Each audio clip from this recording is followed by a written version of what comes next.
tout le monde, je suis super contente de vous retrouver dans une nouvelle vidéo pour vous parler de 3 livres sur Simone Veil et sa famille qui sont sortis récemment. Alors clairement Simone Veil, on la présente plus, hein, voilà, c'est une figure emblématique en France. Et c'est vrai que moi à titre personnel c'est une femme qui me fascine par son parcours de vie en fait, qui est à la fois tellement tragique et tellement incroyable que c'est vrai que dès qu'un livre sort sur elle, ça m'intéresse, voilà. Mais c'est vrai aussi que je connais quand même très bien sa vie maintenant et je suis assez difficile sur les ouvrages qui paraissent parce que j'estime qu'il faut qu'ils apportent quand même quelque chose et que ça soit pas du déjà vu quoi. Et clairement c'est ce que je pense des 3 livres que je vais vous présenter aujourd'hui, même si évidemment esprit critique un jour, esprit critique toujours, j'ai des choses à redire dessus.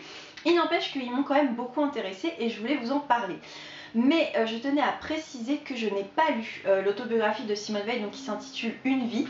Tout simplement parce que, vous savez, c'est un peu comme avec le dernier roman d'un auteur décédé, où en fait on sait que si on le lit, et après on n'aura plus jamais rien à lire de lui. Et c'est bête, hein, mais ça me fait un peu le même effet, c'est que je me dis, le jour où j'aurai lu Une vie, j'aurai vraiment plus rien à lire sur Simone Veil, quoi, vous voyez, même si c'est pas totalement vrai. Donc voilà, mais il n'empêche que ces 3 livres me paraissent intéressants.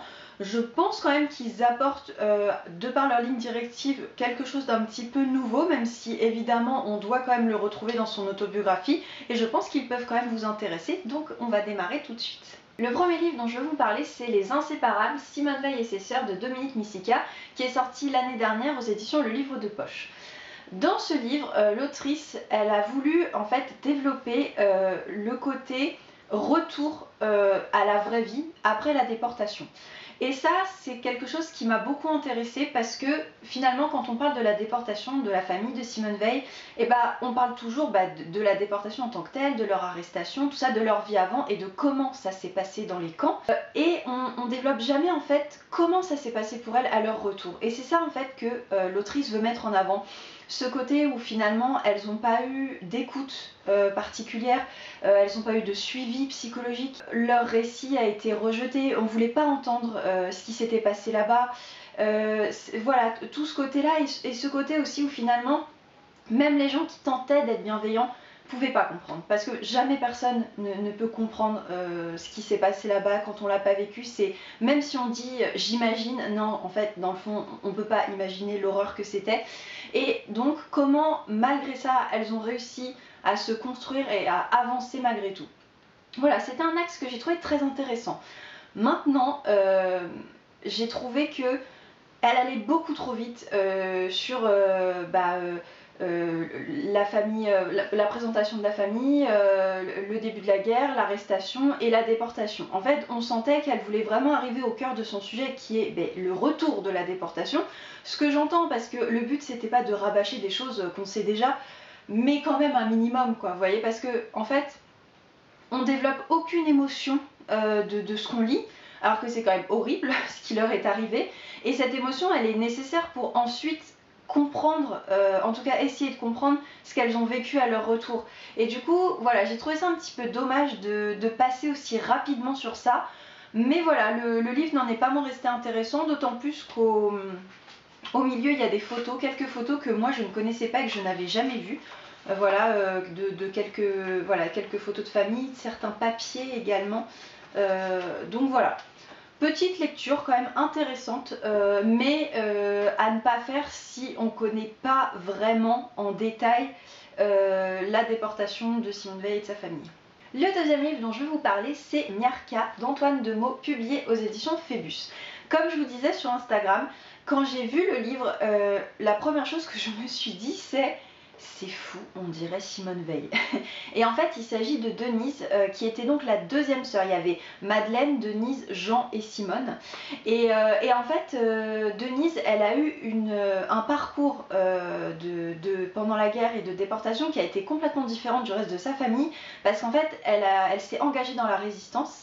Elle a été arrêtée, torturée et déportée dans les camps, mais non pas parce qu'elle était juive, mais parce qu'elle était résistante. Ce qui fait qu'en fait son parcours, voilà, il est diamétralement opposé à celui de sa famille, et ça c'est quelque chose que j'ignorais complètement. Pour moi toute la famille avait été déportée comme juive, et ben non, voilà, Denise a été l'exception. Et du coup ça m'a énormément intéressée de découvrir son parcours, de pouvoir suivre en fait cette femme qui a passé sa vie dans l'ombre de celle de sa sœur, parce que c'est très bien dit dans le livre qu'elle avait du mal à être considérée comme la sœur de, surtout qu'en plus c'était la grande sœur, donc sur le principe c'était Simone Veil qui était la sœur de Denise Vernet, mais bref. Donc voilà, c'est très intéressant, d'autant plus que l'auteur il centre vraiment le livre sur Denise. Bien sûr, le reste de la famille et surtout Simone Veil, de par ce qu'elle représente, sont dans le livre, mais c'est vraiment Denise le cœur du sujet. Et j'ai trouvé ça très pertinent, en tout cas les axes qu'il a pu développer, notamment deux, à savoir le fait que en tant que résistante, en fait il va présenter le parcours d'une résistante, comment ça s'est passé, l'endroit où ils étaient arrêtés, torturés, leur déportation était quand même différente de celle des juifs.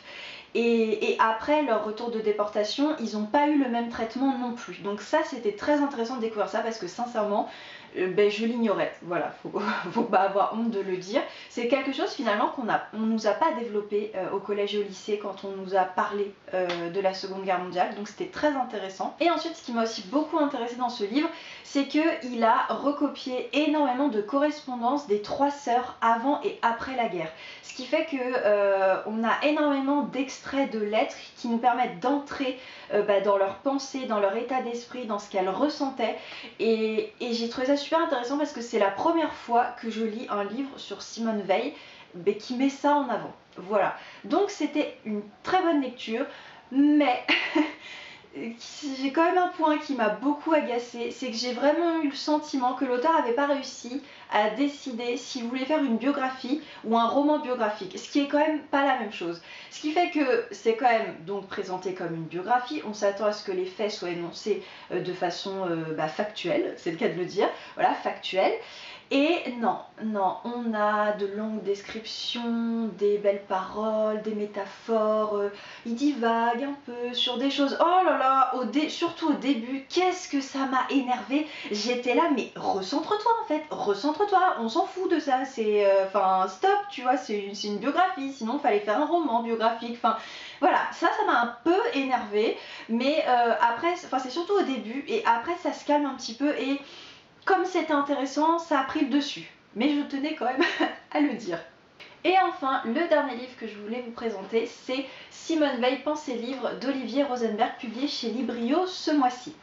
De base, si vous vous souvenez bien, dans ma vidéo nouveauté du mois de mars, je vous avais présenté un poche qui est Mes combats. Voilà, qui était vraiment un livre qui regroupe de nombreux textes et surtout des discours de Simone Veil que j'avais très envie de lire. Sauf que le machin est arrivé en librairie, il fait 500 pages. Et vous connaissez mon problème avec les gros livres, voilà.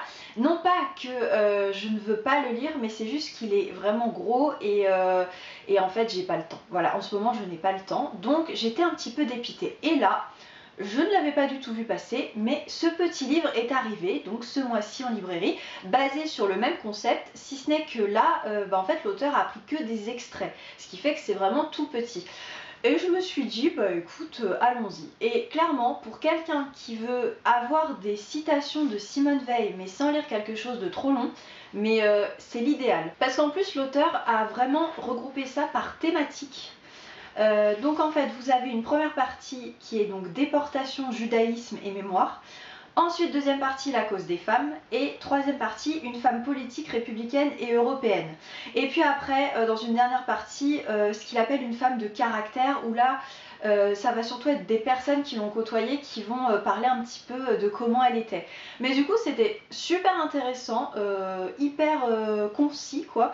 Et même si c'était un petit peu trop scolaire dans la présentation, j'ai beaucoup aimé et du coup, je voulais vous le présenter. Voilà, cette vidéo est terminée. N'hésitez pas à me dire ce que vous avez pensé de ces livres si jamais vous en avez lu certains. N'hésitez pas non plus à me conseiller d'autres livres sur Simone Veil qui vous ont plu parce que ça m'intéresse toujours. Et puis écoutez, sur ce, je vous dis à très vite dans une prochaine vidéo. Hasta luego!